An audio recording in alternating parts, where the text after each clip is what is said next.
नमस्कार, मैं सतीश कचेर। सर्वप्रथम मैं अपने वरिष्ठ समाज के प्रतिष्ठित एवं सम्मानीय लोगों को प्रणाम करता हूं एवं राज भाई जिन्होंने मुझे प्रोत्साहन दिया कि मैं लाइव आके अपने आने वाली पीढ़ी को उनका मार्गदर्शन करूं, उनको गाइड करूं कि किस प्रकार वो इस फील्ड मतलब कि चार्टर्ड अकाउंटेंसी जो करना चाहते हैं उनको थोड़ा सा मैं गाइड करूं कि वो कैसे करें। तो उनका बहुत बहुत धन्यवाद कि उन्होंने मुझे इस लायक समझा कि मैं लाइव आके उनको गाइड कर सकूं। एंड मैं थोड़ा सा नर्वस हूं, तो थोड़ा इधर उधर हो सकता है, तो मुझे क्षमा करिएगा अगर मुझसे कोई गलती होगी। तो चलिए मैं सर्वप्रथम आपको अपना इंट्रोडक्शन दे देता हूं। मेरा नाम सतीश कचेर है। मैं रीवा ज़िले के से 20 किलोमीटर दूर एक कस्बा है बैकुंठपुर, वहां का निवासी हूं मैं। एवं मैं अभी चार्टर्ड अकाउंटेंसी के फाइनल कोर्स में परस्यू कर रहा हूं। एक्चुअली नेक्स्ट मंथ मई में मेरा एग्ज़ाम भी है, तो उसकी तैयारी कर रहा हूँ मैं। एंड आप सबका आशीर्वाद बना रहेगा तो मैं बहुत जल्दी चार्टर्ड अकाउंटेंट बन भी जाऊँगा। चलिए तो मैं आपको अपने परिवार से परिचित करवाता हूँ। मेरे परिवार में सबसे बड़े मेरे दादाजी श्री जगन्नाथ कचेर जी हैं, जिनके आदर्शों पे हम सब, हमारे पिताजी, उनके भाई, हम सब उनके आदर्शों पे चल रहे हैं। एंड उनका बहुत बड़ा योगदान रहा है हमें अच्छी शिक्षा देने में। उनके कारण, हमारे परिवार के कारण आज हमारे परिवार में जितने लोग हैं सब प्रॉपर एजुकेटेड पीपल हैं। और मेरे पापा जो हैं वो 4 भाई हैं। जो सबसे बड़े वाले भाई हैं उनका नाम है श्री दरबारी लाल कचेर, जो अभी बैंक से ब्रांच मैनेजर की पोस्ट में रिटायर्ड हुए हैं। देन उसके बाद आते हैं मेरे पिताजी, जिनका नाम है श्री मनोज कचेर। उनको आप लालजी के नाम से भी जानते हैं। और वो हैं व्यवसायी हैं, थोक व्यापार के व्यवसायी हैं। उसके बाद आते हैं मेरे सेकंड नंबर के चाचा जी, जिनका नाम है श्री रामजी कचेर। उनका भी एक व्यवसाय है, वो भी प्रॉपर तरीके से चल रहा है। एंड फिर सबसे छोटे मेरे जो चाचा हैं उनका नाम है श्री अशोक कचेर जी, जिनका कपड़ा का व्यापार है, वो बहुत अच्छे तरीके से चल रहा है। और जो मैं हूँ, मैं अपने पापा का बड़ा बेटा हूँ सतीश कचेर, जैसा कि आपको मैंने बता दिया है। मेरी एक दीदी हैं जिनकी शादी हो चुकी है और वो मुंबई में उनकी शादी हुई है, वो वहीं पे सेटल हैं अभी। मेरी जो छोटी बहन है उसका नाम शैली कचेर है, वो करेंटली अभी बीएड कर रही है। एंड जो उससे छोटी वाली सिस्टर है मेरी, उसका नाम है स्माली कचेर, जो अभी बीएससी करने के लिए परस्यू कर रही है। मेरे जो सेकंड नंबर के चाचा जी हैं, उनकी जो बेटी हैं, बड़ी बेटी जो मेरी दीदी लगती हैं, उनका नाम है रोशनी कचेर। वो करेंटली अभी असिस्टेंट प्रोफेसर हैं अवधेश प्रताप सिंह विश्वविद्यालय में, वो असिस्टेंट प्रोफेसर की पोस्ट पर हैं। और वो पीएचडी भी साथ साथ में कर रही हैं। तो होप सो कि उनकी पीएचडी भी बहुत जल्द ही कंप्लीट हो जाएगी। एंड उनका गाइडेंस भी बहुत ज़रूरी रहता है हम लोग के लिए, क्योंकि वो एक प्रोफेसर हैं। फिर मेरी 2 बुआ हैं। एक सबसे बड़ी बुआ है उर्मिला वर्मा, जो कि सीधी में रहती हैं। एंड मेरे जो फूफा जी हैं बड़े वाले, उनका नाम है श्री राजेंद्र प्रसाद कचेर। और उनको आप बगड़ के नाम से भी शायद जानते हैं। उनका भी व्यवसाय है, सीधी में बहुत अच्छा व्यवसाय है। वो बहुत अच्छे तरीके से उनका व्यवसाय चल रहा है। सबकी कृपा है, ऊपर वाले की कृपा है, आप लोग की कृपा है उस पर। और फिर मेरी सेकंड नंबर की जो बुआ है वो हैं श्री चंद्रकली कचेर जी। उनको आप सब शायद जानते होंगे क्योंकि वो लाइव भी आ चुकी हैं। वो बहुत एक्टिव रहती हैं इन समाज के कार्यों में। तो बुआ जी का बहुत बड़ा योगदान रहा है, क्योंकि वो टीचर रही हैं, तो हमें वो बहुत अच्छा गाइड करती रही हैं। और फिर उसके बाद मेरे परिवार में इतने लोग हैं। अब जिस कारणवश मैं आज लाइव आया हूँ, जैसा कि राज भाई ने पोस्ट डाला था कि बहुत से जो हमारे आने वाले बच्चे हैं उनको चार्टर्ड अकाउंटेंसी कोर्स अगर करना होता है तो उनके पास प्रॉपर इन्फॉर्मेशन नहीं होती है कि कैसे करें, क्या क्या चीज़ें होती हैं, क्या क्या चीज़ें हमें ध्यान में रखना रहता है, क्योंकि छोटी छोटी बातें होती हैं वो आगे चल के बहुत दिक्कत देती हैं। क्योंकि जब मैं भी इस फील्ड में आया था तो मुझे भी बताने वाला एज सच कोई नहीं था, मेरी फैमिली में भी लोगों को उतना मालूम नहीं था। बट फिर जो मेरे छोटे वाले चाचा जी हैं उन्होंने किसी एक से बात की थी, मतलब उनकी किसी से बात हुई थी, तो उन्होंने उस चाचा जी को बताया था कि चार्टर्ड अकाउंटेंसी कोर्स क्या है, कैसे होता है। तो वहाँ से उनकी रुचि बढ़ी और फ्रैंकली स्पीकिंग तो मुझे भी 12th के बाद कोई आइडिया नहीं था कि चार्टर्ड अकाउंटेंसी कोर्स क्या है। बट फिर जैसे जैसे मैं फील्ड में आया मुझे पता चला कि क्या होता है, कैसे होता है एंड क्या क्या चीज़ें करनी होती है, कैसे पढ़ाई करनी होती है, कितना टाइम लगता है, इन सब चीज़ों के बारे में मुझे जानने का पता चला था।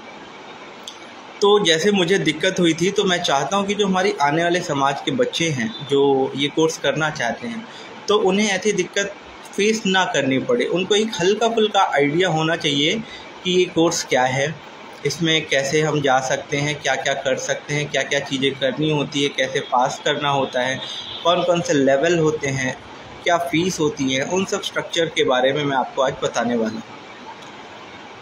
तो सबसे पहले तो चार्टर्ड अकाउंटेंसी कोर्स, ये जो चार्टर्ड अकाउंटेंट है ये क्या होता है। चार्टर्ड अकाउंटेंट जो होता है वो एक प्रोफेशनल कोर्स है जो हम सब जैसे स्टूडेंट्स हैं वो परस्यू करते हैं। एंड चार्टर्ड अकाउंटेंसी का देश को बिल्ड करने में बहुत बड़ा योगदान रहता है। आप सब जानते हैं, आप सब ने जान रखा है, आप सबको मालूम होगा।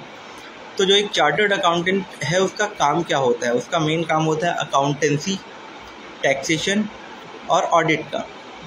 जो ऑडिट होता है ना वो होल एंड सोल जो पावर है पूरे इंडिया में ऑडिट करने की वो सिर्फ़ और सिर्फ एक चार्टर्ड अकाउंटेंट के पास ही है।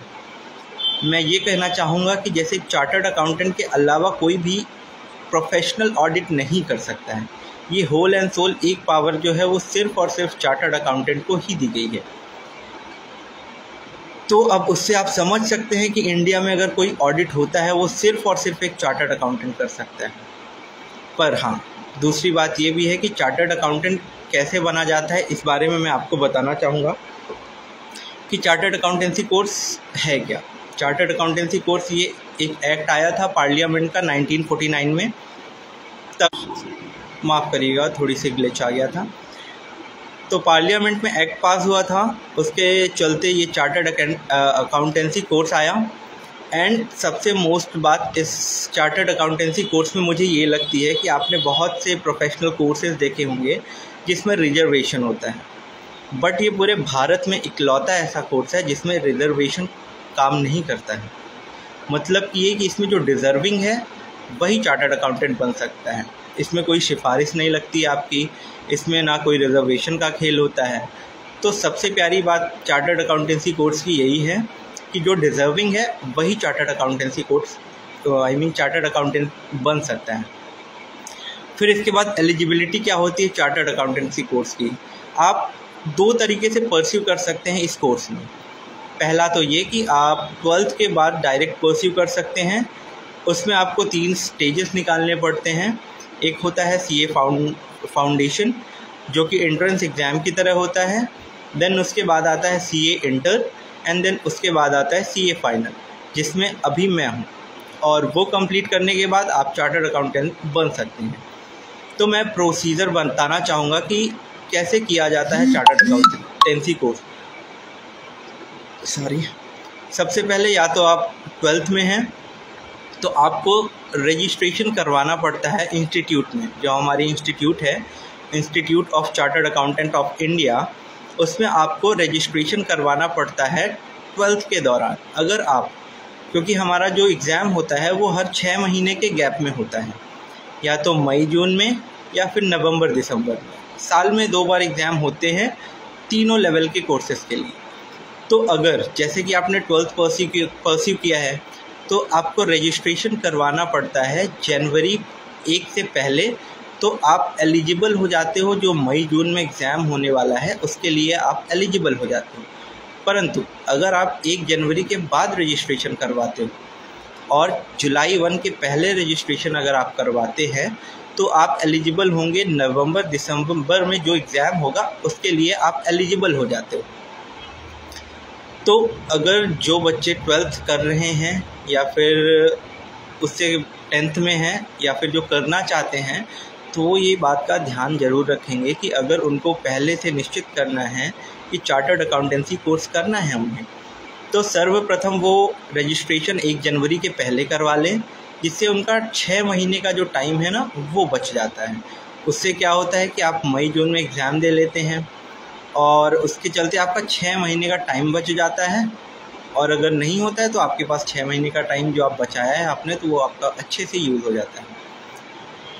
और फिर उसके बाद आता है सीए फाउंडेशन। उसके बारे में मैं बताना चाहूँगा थोड़ी सी बच्चों का, क्योंकि ज़्यादातर बच्चे होते हैं वो स्कूलिंग के बाद ही चार्टर्ड अकाउंटेंसी करना चाहते हैं। हालांकि कुछ होते हैं जो ग्रेजुएशन के बाद भी करना चाहते हैं, उसके बारे में मैं थोड़ी देर में बात करूँगा। तो सीए फाउंडेशन जो कोर्स होता है वो एक तरह से एंट्रेंस एग्ज़ाम की तरह होता है। जब मैंने दिया था, जब मैं सीए में इंटर किया था तो उस टाइम पे चार्टर्ड सीए फाउंडेशन एग्ज़ाम नहीं होता था। उस टाइम होता था एंट्रेंस एग्ज़ाम जिसका नाम था सीपीटी, कॉमन प्रोफिशिएंसी टेस्ट। वो भी एक तरह से एंट्रेंस एग्ज़ाम था। वो जब मैंने दिया था तो वो ऑब्जेक्टिव टाइप के पेपर आते थे, उसमें 4 सब्जेक्ट हुआ करती थी, चारों पेपर होते थे, टोटल 200 नंबर का पेपर होता था और सारे ऑब्जेक्टिव होते थे। नेगेटिव मार्किंग रहती थी, 0.25 पर क्वेश्चन की नेगेटिव मार्किंग रहती थी। बट अभी कुछ साल पहले चार्टर्ड अकाउंटेंसी के पूरे जो कोर्स हैं उनमें एक बदलाव हुआ। सारे कोर्सेज में देखा गया कि कौन सी चीज़ें अभी, क्योंकि सिनेरियो क्या है कि बदलता रहता है, हमेशा एक तरह का नहीं रहता है। तो चार्टर्ड अकाउंटेंसी कोर्स में भी अपडेशन हुआ, सब चीज़ों का ध्यान रखा गया कि बच्चों का ध्यान रखा गया कि आगे क्या चीज़ें हैं जो बच्चों के लिए ज़रूरी हैं, कौन सा सब्जेक्ट है जो उनके लिए ज़रूरी है, जो उनको आगे हेल्प करेगा। तो इसी तरह से ये फाउंडेशन का जो कोर्स हुआ वो चेंज हुआ। तो अब सीए फाउंडेशन एग्ज़ाम में जो होता है उसमें भी 4 पेपर ही होते हैं, परंतु चारों पेपर 100-100 मार्क्स के होते हैं। और जैसा कि मैंने कहा था पहले सीपीटी होता था, वो था आपका ऑब्जेक्टिव। बट अब जो सीए फाउंडेशन होता है उसमें आपका 2 पेपर जो होता है वो होता है सब्जेक्टिव, एंड जो 2 पेपर होते हैं वो होते हैं ऑब्जेक्टिव। तो जो 2 सब्जेक्टिव है उसमें आपको डिस्क्रिप्टिव आंसर लिखने पड़ते हैं, उसमें क्वेश्चन पेपर्स अलग आते हैं। और जो आपके 2 बाद के पेपर्स हैं उसमें आपके ऑब्जेक्टिव पेपर्स होते हैं। अब मैं आपको पासिंग का क्राइटेरिया बताना चाहता हूँ। ये तो एग्ज़ाम से रिलेटेड हो गया, अब आपको मैं पासिंग का क्राइटेरिया बता देना चाहता हूँ कि आपको इंडिविजुअल सब्जेक्ट, जैसे 4 पेपर हैं तो हर सब्जेक्ट में आपको इंडिविजुअल मिनिमम 40% लाना होता है, और ऑन एन एग्रीगेट जैसे चारों पेपर का मिला के आपका मिनिमम 50% बनेगा, तो आप पासिंग क्राइटेरिया क्रॉस कर जाओगे एंड सीए फाउंडेशन आप क्लियर कर लोगे। तो आप ये बात ध्यान रखिएगा कि मिनिमम आपको पर पेपर में 40% चाहिए और ऑन एन एग्रीगेट आपको चारों पेपर में 50% लाने हैं, जिसके चलते आप क्वालिफाई कर जाओगे सीए फाउंडेशन। देन उसके बाद आता है सीए फाउंडेशन के बाद जो आता है सीए फाउंडेशन की एक बात मैं और बताना चाहूँगा कि जो 2 सब्जेक्टिव पेपर हैं उसमें कोई नेगेटिव मार्किंग नहीं है, एंड जो 2 ऑब्जेक्टिव पेपर हैं उसमें नेगेटिव मार्किंग है 0.25 पर क्वेश्चन की, पर रॉन्ग क्वेश्चन। तो इस बात का आप ध्यान रखिएगा कि जैसे कि बहुत से लोग सोचते हैं कि अब सब्जेक्टिव आ गया है तो नेगेटिव मार्किंग हट गई होगी, पर ऐसा नहीं है। जो 2 पेपर सब्जेक्टिव हुआ है उसमें नेगेटिव मार्किंग हट गई है, एंड जो 2 ऑब्जेक्टिव पेपर्स हैं तो उसमें आपकी नेगेटिव मार्किंग अभी भी कंटिन्यू है। तो सीए फाउंडेशन जैसा कि आपने क्लियर कर लिया, और इसका जो रिज़ल्ट आता है अप्रॉक्स 2 महीने के गैप में आता है। जैसे कि आपने मई या जून में एग्ज़ाम दिया तो उसके 2 महीने के गैप के बाद आपका रिज़ल्ट डिक्लेयर होता है, एंड सेम यही एप्लीकेबल होता है आपका नवंबर और दिसंबर में। जब आपने एग्ज़ाम दिया तो उसके 2 महीने के गैप में आपका रिज़ल्ट डिक्लेयर होता है। तो आपने जब सीए फाउंडेशन क्लियर कर लिया, और क्लियर हो जाता है ऐसा भी नहीं है, क्योंकि जो आपका सब्जेक्ट मैटर होता है फाउंडेशन में वो 80% आपका बेसिक नॉलेज टेस्ट किया जाता है जो आपने 11th और 12th में किया है। तो इतना टफ नहीं होता है सीए फाउंडेशन, और पर ये है कि आपको पढ़ना पड़ेगा, अच्छे से पढ़ना पड़ेगा। सारे सब्जेक्ट आपके 11th 12th के होते हैं। एक नया सब्जेक्ट ऐड होता है जो कि है मैथमेटिक्स, पर वो भी ज़्यादा टफ है नहीं, बेसिक मैथ्स आती हैं। और जिन लोग को डर लगता है मैथ से, तो मैं कहना चाहूँगा कि वो कतई ना डरें, क्योंकि मैथ सिर्फ एक लेवल में रहेगी, वही फाउंडेशन में। क्योंकि मैं भी 11th 12th कॉमर्स से किया था, तो मुझे भी मैथ से बहुत डर लगती थी। मतलब कि मैं 10th में मेरे परसेंटेज अच्छे आए थे, तो घर वालों ने बोला भी था कि आपको जो सब्जेक्ट लेना आप ले सकते हैं। तो मैंने कॉमर्स इसीलिए चुना था क्योंकि मुझे मैथ से बहुत डर लगती थी। तो मेरा जो कॉमर्स चूज़ करने का जो मेन पॉइंट था वो यही था कि मुझे मैथ से बहुत डर लगती थी, तो मैंने कॉमर्स चूज़ किया था। बट जैसे ही मैं सीपीटी में आया मुझे पता चला कि यार इसमें तो मैथ्स भी है, तो थोड़ा डर तो लगा था कि मैथ्स भी है, बट ये था कि क्लासेस थी, टीचर्स थे, सबका गाइडेंस था, और उस समय भी यही था कि मिनिमम मार्क्स लाना कंपलसरी है, अगर उसके नीचे आया तो आप फेल माने जाओगे। तो मैंने मैथ पढ़ी थी एंड अच्छे से किया था, तो हो जाता है, उतना कोई दिक्कत नहीं आता है। क्योंकि मेरे 2 भाई हैं, मेरे जो छोटे भाई हैं वो भी सीए ही कर रहे हैं, तो उन्होंने भी सीए फाउंडेशन ही दिया है और उन्होंने पहले अटेम्प्ट में ही निकाल लिया है। एक का नाम है दिव्यांशु कचेर और दूसरे का नाम है विश्व प्रकाश कचेर। दोनों ने पहले अटेम्प्ट में सीए फाउंडेशन निकाला है आफ्टर 12। कोई दिक्कत नहीं आती, बहुत आराम से निकल जाता है। बट आपको अपने पढ़ाई के लिए फोकस रहना पड़ेगा, थोड़ी आपको टाइम देना पड़ेगा अपनी पढ़ाई के लिए। तो जैसा कि मैंने कहा कि सीए फाउंडेशन हो गया, और सीए फाउंडेशन का जो सिलेबस है वो भी मैंने आपको बता दिया। सीए फाउंडेशन के बाद जो आता है वो आता है सीए इंटर। सीए इंटर जो होता है वो 9 महीने के गैप में होता है। जैसा कि आपने मई में निकाला या जून में निकाला, जैसे मैंने बताया, उसके 9 महीने के गैप के बाद आप अगले साल मई में या जून में एग्ज़ाम दे सकते हैं सीए इंटर का, या फिर आपने नवंबर या दिसंबर में निकाला तो आप अगले साल परस्यू कर सकते हैं। तो सीए इंटर में भी आपको रजिस्ट्रेशन कराना पड़ता है। हालांकि जब सीए फाउंडेशन में रजिस्ट्रेशन की फ़ीस नॉमिनल होती है 6,000 रुपये, 6,000 नहीं 9,000 रुपये, क्योंकि जब मैं सीपीटी में था तब फ़ीस थी 6,000 रुपये रजिस्ट्रेशन। बट जैसा कि चेंजेस आए तो अब सीए फाउंडेशन में रजिस्ट्रेशन की जो फ़ीस है वो 9,000 रुपये लगती है। उसी कॉस्ट में आपको इंस्टीट्यूट बुक प्रोवाइड करा देगी, अपने से आपके पास बाई पोस्ट डिलीवर कर देगी बुक्स सारी जितनी होती हैं। एंड फिर उसका सीए इंटर में आपको रजिस्ट्रेशन करवाने के लिए 18,000 रुपये समथिंग लगता है। जैसे कि आपने सीए फाउंडेशन पास कर लिया, देन उसके बाद नेक्स्ट लेवल में आपको रजिस्ट्रेशन कराना है, उसके लिए 18,000 रुपये लगेंगे। वो ऑनलाइन पूरी प्रोसीजर होती है। वो आप जब रजिस्टर्ड हो जाओगे तो इंस्टीट्यूट आपको एक रजिस्ट्रेशन नंबर प्रोवाइड करता है, जिसके थ्रू आपका सब काम आगे चलना होता है। तो जब आप सीए इंटर में रजिस्ट्रेशन हो जाओगे, फिर उसमें सीए इंटर में होते हैं टोटल 8 पेपर। इसमें भी पासिंग क्राइटेरिया सेम है। इंडिविजुअल सब्जेक्ट में आपको 40% लाने हैं और ऑन एन एग्रीगेट आपको 50% लाने हैं। और सीए इंटर में होते हैं 2 ग्रुप मतलब होता है कि 4-4 पेपर के 2 ग्रुप होते हैं। तो यहाँ पे इंस्टीट्यूट आपको प्रोवाइड करती है कि आप या तो सिंगल ग्रुप दे सकते हो या तो आप दोनों ग्रुप एक साथ दे सकते हो, ये आपकी चॉइस है।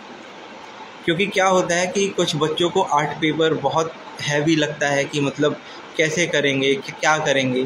तो ये आपके पास चॉइस है कि आप सिंगल ग्रुप एक साथ एक करके दे लो या फिर आप बोथ ग्रुप एक साथ दे लो। ये आपकी कैपेबिलिटी है, आपका पढ़ाई स्ट्रेटजी है, एंड आपने कैसी पढ़ाई की, आपकी कैसी तैयारी है, उसके हिसाब से आप दे सकते हो। तो वही है कि अगर आप एक ग्रुप सिंगल देते हो तो आपको 4 पेपर निकालने पड़ेंगे, एंड 4 पेपर जो आपको निकालने पड़ेंगे तो इंडिविजुअली उसमें भी 40% आपको लाने हैं एंड जो एग्रीगेट है उसमें आपको 50% लाने हैं तो आप पास हो जाओगे। जैसा कि मैं बताना चाहूँगा कि अगर आपने 3 में लाए हैं 60, 55, 54, 55 3 में आए हैं, पर एक सब्जेक्ट में आपके आ गए हैं 39 नंबर, तो एक सब्जेक्ट में तो आपके 39 आ गए, बाकी में तो आपके 50 प्लस हैं, और एग्रीगेट भी आपका देखा जाए तो 50 के प्लस बन रहा है। पर फिर भी आप पास नहीं माने जाओगे, क्योंकि आपने एक क्राइटेरिया नहीं पास किया है कि आपको इंडिविजुअल हर एक सब्जेक्ट में 40 लाने थे।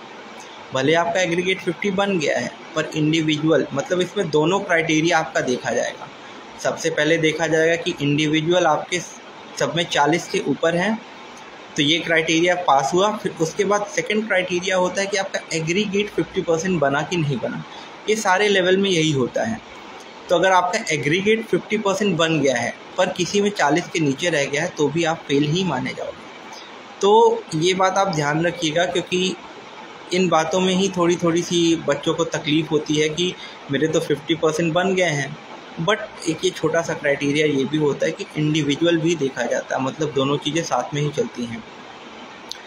फिर इसके बाद आगे मैं बढ़ना चाहूँगा कि इंस्टीट्यूट ने आपको एक और सुविधा प्रोवाइड की है कि जैसे अभी मैंने आपको बताया कि इंडिविजुअल आपको 40% लाने होते हैं और एग्रीगेट 50%, पर इंस्टीट्यूट ने एक आपको फ़ायदा ये दिया है, हमें फ़ायदा ये दिया है कि किसी भी सब्जेक्ट में, फाउंडेशन की बात नहीं कर रहा हूँ मैं, क्योंकि फाउंडेशन में ये वाला रूल नहीं लागू, तो या तो आप इंटर में हैं या फिर फाइनल में हैं, किसी भी सब्जेक्ट में अगर आपके 60 के ऊपर आ जाते हैं, जैसे कि आपके 2 सब्जेक्ट में 60 प्लस आ गए हैं, किसी में 70 आ गया है, किसी में 65 आ गए हैं, बाकी 2 में अगर आपके किसी एक सब्जेक्ट में आप फेल हो, जैसे कि 4 सब्जेक्ट हैं, 2 में आपके 64 और 65 आ गए, एक में आपके 50 आए हैं और एक में आपके 35 आए हैं, तो पहले तो इंडिविजुअल क्राइटेरिया देखा जाएगा। तो आप इंडिविजुअल एक में 40 के नीचे है, तो वो 50% वाला क्राइटेरिया तो लगेगा नहीं, क्योंकि आप एक में फेल हो।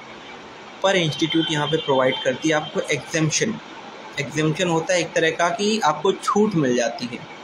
2 सब्जेक्ट जिसमें आपके 60 प्लस आए हैं, वो पेपर आपको दोबारा नहीं देना पड़ेगा, फिर आपको सिर्फ वही पेपर देने होंगे जो आपके 40 के कम हैं या फिर आपके 60 के नीचे हैं।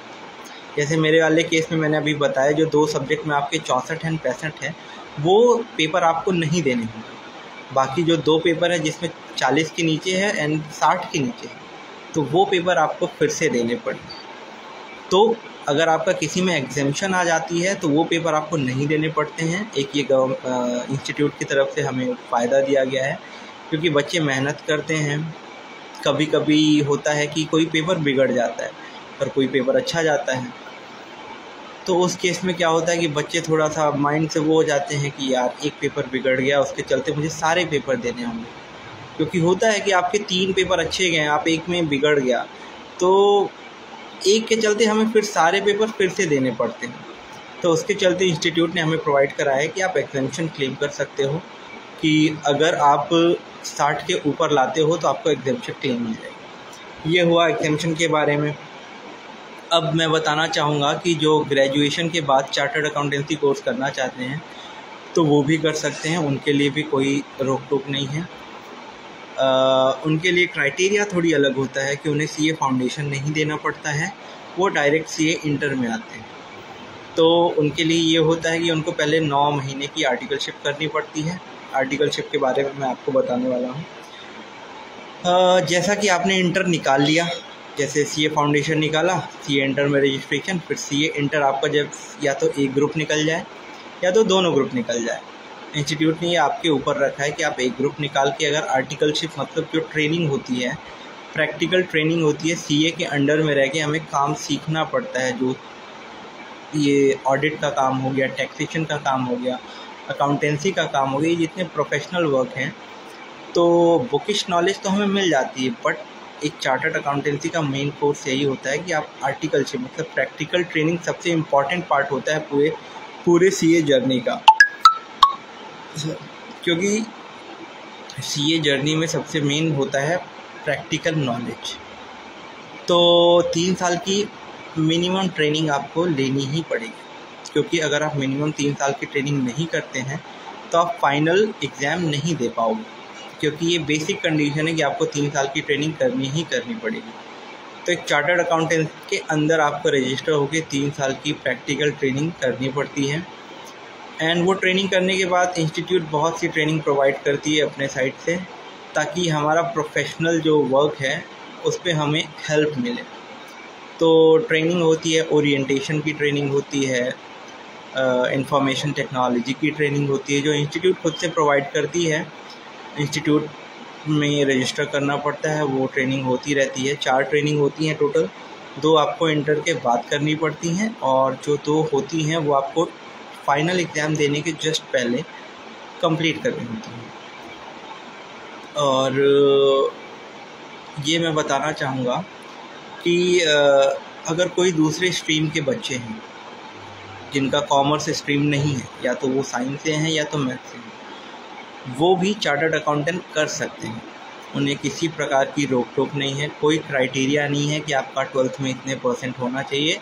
हाँ, एक क्राइटेरिया ये है कि आप 12th पास होने चाहिए, मिनिमम % जितना भी होता हो। आपके अगर 40% है, 50% है, तो भी आप चार्टर्ड अकाउंटेंसी कोर्स दे सकते हो, उसके लिए कोई रोक टोक नहीं है।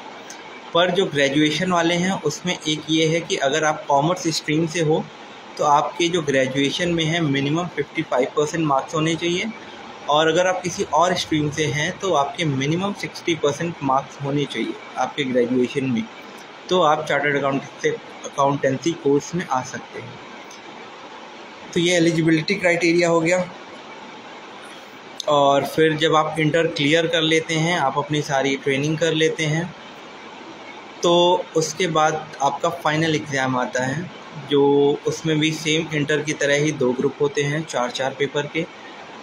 और उसमें भी आपको या तो ऑप्शन है सिंगल करके निकालिए या तो दोनों ग्रुप करके निकालिए। मेरा जो अभी सिनेरियो है, तो मैं अभी सिंगल ग्रुप दे रहा हूँ और मेरा एक पेपर जो है वो एग्ज़ाम्प्ट है, जैसे मैंने बताया था। उसमें मेरे 62 मार्क्स आए थे, तो वो पेपर मेरा एग्ज़ाम्प्ट है। और बाकी 2 पेपर में मैं पास था, बट एक में मेरे 40 से कम आए थे, तो मुझे फिर से सारे पेपर देने हैं। एंड मई 14 से मेरे एग्ज़ाम हैं, तो एग्जामिशन एक सब्जेक्ट में है, तो मुझे अब सिर्फ 3 पेपर ही देने होंगे, जैसा कि मैंने आपको बताया था। तो मुझे भी अब सिर्फ 3 पेपर देने हैं, और एक पेपर मेरा एग्जाम्प्ट है और एक ग्रुप और बचा है, तो एग्ज़ाम है मेरा नेक्स्ट महीने। और ये कोर्स बहुत से बच्चे हैं क्योंकि उन्हें आइडिया है नहीं, तो वो पूछते रहते हैं जो इस बारे में जानता है कि भैया ये कोर्स कैसा है, भैया क्या ये टफ़ है, भैया क्या ये ऐसा है, भैया क्या ये वैसा है। तो मैं उन सबको बताना चाहता हूँ, उन सबका डाउट ये क्लियर करना चाहता हूँ। देखिए, आप कोई भी कोर्स करेंगे, पढ़ना तो सब में पड़ेगा, क्योंकि बिना पढ़े कोई कोर्स होगा नहीं। और हाँ, ये थोड़ा डिफ़िकल्ट है, मैं ये नहीं कहूँगा कि बहुत ईजी है, और बहुत डिफ़िकल्ट भी नहीं है, क्योंकि सब निकालते हैं। आपको भी पता है, आपके भी दोस्त या फिर आपके भैया जो आपके सीनियर्स होंगे उन्होंने निकाला होगा।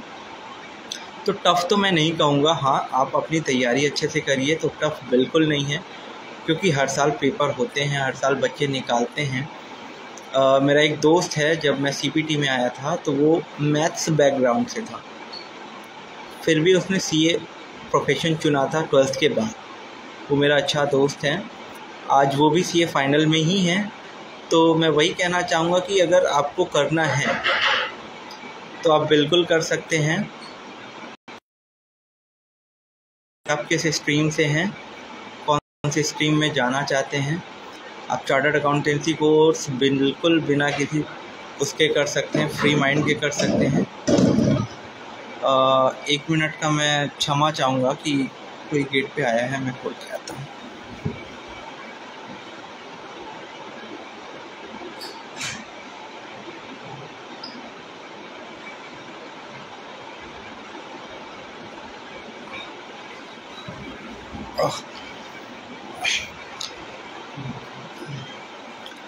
तो वही मैं कहना चाहूँगा कि बहुत टफ़ कोर्स नहीं है ये, आप आराम से कर सकते हैं। और यही था कि जो आने वाली पीढ़ी है, मैं उनसे यही रिक्वेस्ट करूँगा कि बिल्कुल वो ये कोर्स करें, और उन्हें कोई अगर दिक्कत होती है तो वो मुझसे बिल्कुल कंसल्ट कर सकते हैं। और जिसमें ट्रेनिंग का जो कोर्स होता है उसके बारे में मैं बताना चाहूँगा कि जो 3 साल की ट्रेनिंग होती है वो आप किसी भी चार्टर्ड अकाउंटेंसी फर्म या फिर किसी चार्टर्ड अकाउंटेंसी के अंदर आके आप उसमें प्रैक्टिकल ट्रेनिंग या ऑडिट में आपकी अगर रुचि है ऑडिट में तो आप उधर जा सकते हैं, टैक्सेशन में आप उधर जा सकते हैं, या फिर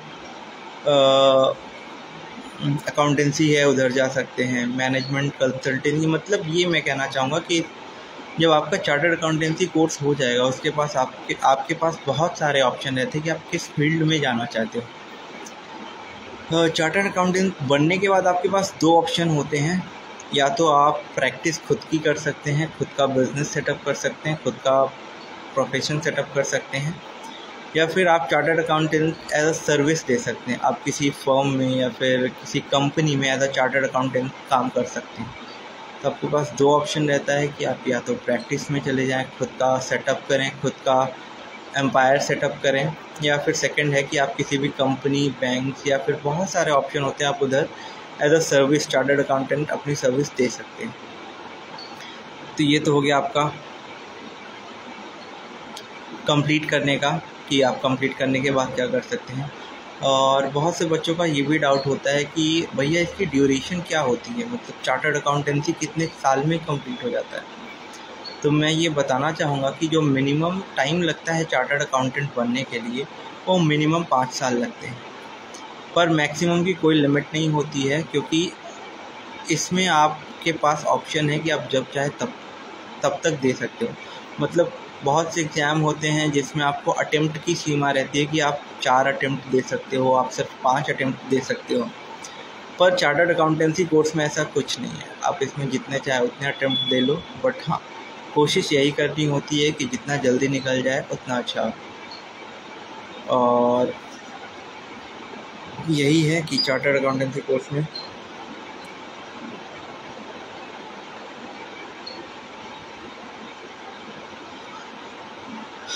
तो ये था बेसिक जो चार्टर्ड अकाउंटेंसी के बारे में मैं आपसे बात करना चाहता था, मैंने आपको बताया। और कुछ बातें होंगी जो मुझसे छूट गई होंगी, क्योंकि मेरा पहला लाइव है, मैं थोड़ी सी नर्वस भी था, बट आई होप कि मैंने जितनी बेसिक नॉलेज थी सब आपको बताया होगा। और जो मेरे आने वाले बच्चे हैं मैं उनको यही बताना चाहूँगा कि आप कोई भी स्ट्रीम चुनिए, कोई भी फील्ड चुनिए, मेहनत आपको सब में करनी पड़ेगी। एंड मैं बाकी सभी जो बच्चों के परिवार वाले हैं उनसे भी रिक्वेस्ट करूँगा कि बच्चों को जो करना है उनको वो करने दें, क्योंकि वो अपने मन से जो करेंगे तो उनको भी अच्छा लगेगा, एंड वो कुछ करके दिखाएंगे तो उसके बाद आपको भी अच्छा लगेगा। तो मेरी एक यही रिक्वेस्ट है कि अपने बच्चों को सपोर्ट करें एंड बच्चे भी अपने माता पिता की बात मानें, ताकि आगे चल के उन्हें भी दिक्कत ना हो। क्योंकि हमारे जो बड़े हैं उन्होंने सब कुछ देखा है, सब कुछ जाना है, सब कुछ परखा है, एक्सपीरियंस जिसको कहते हैं वो उनके पास है।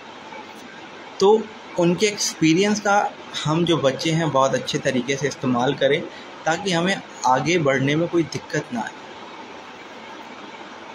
और बच्चों से यही उम्मीद है कि लाइव आएँ थोड़ा, जैसे कि आज मैं पहली बार आया हूँ, मुझे भी किसी ने फोर्स किया नहीं था, बट मेरे अंदर एक बात उठी कि बात शेयर करने से आपको अच्छा लगेगा, आपकी बातों से कोई किसी को ज्ञान मिलेगा, कोई छोटी मोटी चीज़ें जान सकेगा, उससे सामने वाले को भी अच्छा लगता है।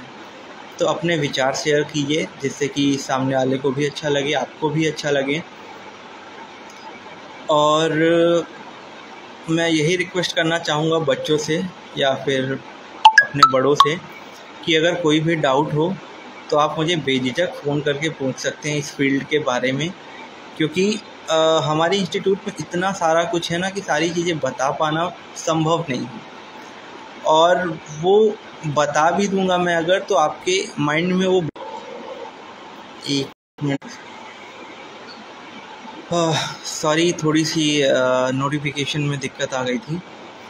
तो मैं यही कहना चाहूँगा कि आप बिल्कुल फ्री हैं अपने लिए, अपनों बच्चों के लिए। एंड सबसे मैं यही बोलना चाहूँगा कि जो इस कोर्स के बारे में है, ये कोर्स के बारे मुझे क्षमा कीजिएगा, मेरा नेट ख़त्म हो गया था तो मैंने दूसरे से सिम से ऑन किया है। तो मैं यही कह रहा था कि इस फील्ड में जितनी अभी मैंने बातें बताई हैं आपको, वो सिर्फ बेसिक नॉलेज है, और किसी भी बच्चे को किसी भी फील्ड में जाने के लिए बेसिक नॉलेज लेना बहुत ज़रूरी है। उसके बाद जो टेक्निकल नॉलेज है जो भी है वो उस फील्ड में बच्चा जानने के बाद खुद ही एक्सपीरियंस करता है, खुद ही जानता है, धीरे धीरे उसे भी सारी बातें पता चल जाती हैं। एंड मैं ये एक बात बताना चाहूँगा कि बहुत से बच्चे ये पूछते हैं कि चार्टर्ड अकाउंटेंसी कोर्स तो हमने किया, तो हमें क्लासेस कैसे, मतलब हमें गाइड करने का क्या रहेगा। तो इसमें आपके पास दो ऑप्शन ये रहते हैं कि या तो आप प्राइवेट कोचिंग इंस्टीट्यूट्स हैं उसको ज्वाइन कर सकते हो, उनकी फ़ीसेस अलग होती हैं, और हमारी इंस्टीट्यूट ने भी बहुत सारी सुविधाएं प्राप्त करवाई हैं। वो खुद ही बहुत नॉमिनल चार्जेस में कोचिंग्स प्रोवाइड कराते हैं अपने पोर्टल के थ्रू। तो या तो बच्चे वैसे जा सकते हैं इंस्टीट्यूट की क्लासेस लेके, या फिर जो प्रोफेशनल्स होते हैं, जो चार्टर्ड अकाउंटेंट्स होते हैं, जो प्राइवेट इंस्टीट्यूट होती है क्लासेस की, वो ज्वाइन कर सकते हैं। अब ये बच्चे के ऊपर है कि उसको क्या ज्वाइन करना है। तो यही है कि क्लासेस आप या तो बाहर से ज्वाइन कर सकते हैं या इंस्टीट्यूट भी प्रोवाइड करती है, बस नॉमिनल चार्जेस में ज़्यादा नहीं लगता है। एंड ओवरऑल मैं ये कहना चाहूँगा, जो एक चार्टर्ड अकाउंटेंसी कंप्लीट करने का जो फ़ीस होता है, क्योंकि बहुत सी स्ट्रीम जैसे कि मेडिकल हो गया, इंजीनियरिंग हो गया, इसमें बहुत फ़ीस लगती है, बट मैं ये कहना चाहूँगा कि जो चार्टर्ड अकाउंटेंसी कोर्स है वो आपकी जो उसमें फ़ीस है ना, बहुत नॉमिनल है। मान लीजिए आपके जो 5 साल कंप्लीट करने के, इसमें कोचिंग का अगर ख़र्चा नहीं मिलाया जाए तो ये आपका 1 लाख के अंदर कंप्लीट हो सकता है। बिना कोचिंग के अगर आप करना चाहते हो तो इसमें सिर्फ नॉमिनल फ़ीस है 1 लाख रुपए में आपका पूरा एक चार्टर्ड अकाउंटेंसी का कोर्स जो 5 साल का है वो कंप्लीट हो सकता है। हाँ, बट फिर आगे अब आपको आपकी क्लासेस करनी हो तो फ़ीसेस अलग होती हैं, बट अगर आप सेल्फ स्टडी करना चाहते हो, आपके अंदर वो कैलिबर, वो कैपेबिलिटी है, तो आप वो भी कर सकते हो। बट वही है कि गाइडेंस बहुत ज़रूरी है। तो मैं तो यही सजेस्ट करूँगा कि आप क्लासेस कीजिए, चाहे इंस्टीट्यूट की कीजिए, चाहे प्राइवेट की कीजिए, ये आपके ऊपर है। क्योंकि जिस टाइम पे मैंने स्टार्ट किया था उस टाइम पे इंस्टीट्यूट ये सारी फैसिलिटीज़ नहीं प्रोवाइड करा रही थी कि अपने साइड से क्लासेस प्रोवाइड करा दे या फिर कोई गाइडेंस प्रोवाइड करा दे। उस टाइम पे जो सिनेरियो था वो इतना नहीं था, बट अब जितना इंस्टीट्यूट खुल के आगे आ रही है, कितना सपोर्ट कर रही है, तो उसके चलते बच्चों को भी दिक्कत बहुत कम होती है। एंड वही है कि क्लासेस अब जो ये कोरोना हो चुका है उसके चलते बहुत से बदलाव आए हैं, जैसे कि अब ऑनलाइन क्लासेस एक नॉर्मल कोर्स ऑफ एक्शन हो गया है कि अब उतनी दिक्कत नहीं होती है कि ऑनलाइन क्लासेस में हमें ये दिक्कत है, वो दिक्कत है। पहले हुआ करती थी, बट अब तो ये एक नॉर्मल लाइफ में आ चुका है कि क्लासेस ऑनलाइन होती हैं। तो इसमें अब बच्चों को एक फ़ायदा ये भी है कि घर से बाहर जाने की ज़रूरत नहीं पड़ती है, आप घर पे रह के भी अपनी तैयारी कर सकते हो। क्योंकि मैं भी अभी इस समय अपने घर पे ही हूँ, सीधी मैं अभी बुआ जी के यहाँ हूँ, क्योंकि मेरे होम टाउन में लाइब्रेरी की सुविधा उपलब्ध नहीं थी, सेल्फ स्टडी लाइब्रेरी होती है। तो मैं अभी सीधी में हूँ, मैं यहाँ सुबह 7 बजे से रात के 10-11 बजे तक लाइब्रेरी में रहता हूँ, पढ़ाई करता हूँ, अपनी तैयारी करता हूँ, क्योंकि एग्ज़ाम आने वाले हैं मेरे।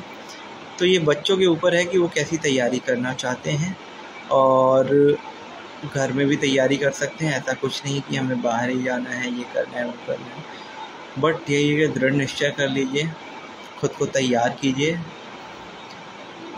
खुद को मोटिवेट कीजिए कि कैसे करना है, क्या करना है। बाकी घर वाले बहुत अच्छा गाइड करते हैं आपको।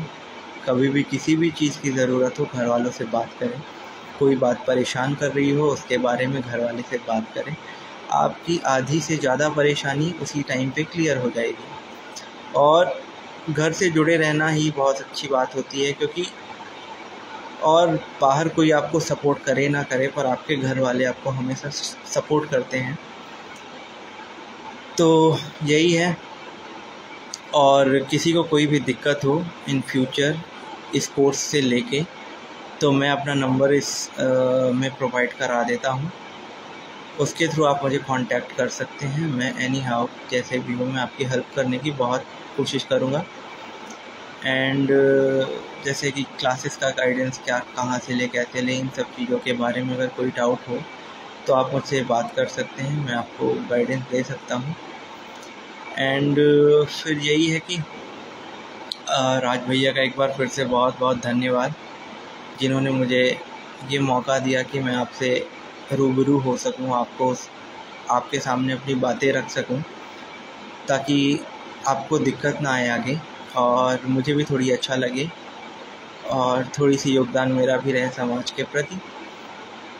और मैं धन्यवाद देना चाहूँगा श्री सांवले प्रसाद जी, जो कि बबेरू बांदा उत्तर प्रदेश से हैं, जिनकी कल्पना थी ये सब समाज आगे बढ़े, समाज को एक साथ लेके चलने की। तो उनका मैं बहुत बहुत धन्यवाद करना चाहूँगा। एंड राज भैया, थैंक यू सो मच, आपने मुझे बहुत मोटिवेट किया, आपने मुझे गाइडेंस दी कि सब अच्छा होगा, बस दिल में जो बात है वो आप रख के बोलना। तो सबका धन्यवाद, बड़ों को फिर से एक बार प्रणाम। And thank you so much, मुझे एक प्लेटफॉर्म मिला कि मैं अपनी बातें रख पाऊँ, अपने ऐसे छोटे लोगों का प्रोत्साहन कर पाऊँ, उन्हें थोड़ी मोटिवेट कर पाऊँ। एंड आप सबका आशीर्वाद भी मेरे साथ रहे। मेरा एग्ज़ाम भी आने वाला है, मैं बहुत जल्द क्लियर करूँ, फिर चार्टर्ड अकाउंटेंट बन पाऊँ एंड फिर समाज के प्रति अपना योगदान दे पाऊँ, कुछ भी जो भी हो सके मेरी तरफ से। एंड बस इसी के चलते आज का ये लाइव सेशन मैं यहाँ कंप्लीट करना चाहूँगा। आप सभी का धन्यवाद जिन्होंने लाइव मुझे देखा, मुझे प्रोत्साहन दिया, मेरी बात को समझा एंड उसे आगे बढ़ाया या फिर शेयर किया, किसी को भी बताया, उसके लिए बहुत बहुत धन्यवाद। इसी के साथ मैं आप सबसे विदा लेना चाहूँगा। होप सो आगे चल के कुछ और भी हो जिसके कारण मैं योगदान दे सकूँ। और आप सबसे बातें करके बहुत अच्छा लगा, जिन्होंने लाइव देखा, जो मुझे लाइव देखेंगे आगे। सो बहुत बहुत धन्यवाद, नमस्कार, थैंक यू।